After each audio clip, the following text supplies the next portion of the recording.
1962 தேர்தலில் அப்போ ராஜாஜி அவர்கள் இருந்தார், ஐயா பசும்பொன் தேவர் இருந்தார். இவங்க 2 பேரும் கூட்டணி வச்சுக்கிட்டாங்க. ராஜாஜியும் தேவர் அவர்களும் கூட்டணி வைத்துக் கொண்டாங்க.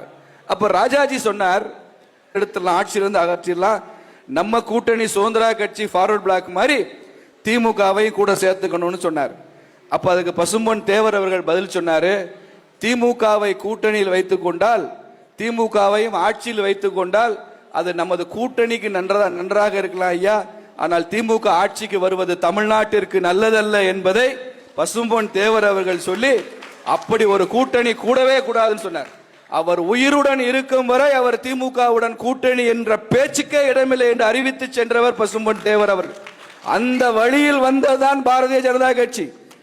நமது உடல்ல ஒரு சொட்டு ரத்தம் இருக்கும் வரை இந்த திமுக ஆட்சி அகற்ற வேண்டும் என்பதை நினைத்துக் கொண்டு பார்க்க வேண்டும். என் உடலில் உயிர் உள்ளவரை பாரதிய ஜனதா கட்சியை என் பகுதியில் ஒரு அங்குலமாவது உயர்த்தி விட்டுத்தான் நான் போவேன் என்று சூளுரைக்கிறவன் தான் தாமரை தொண்டன்.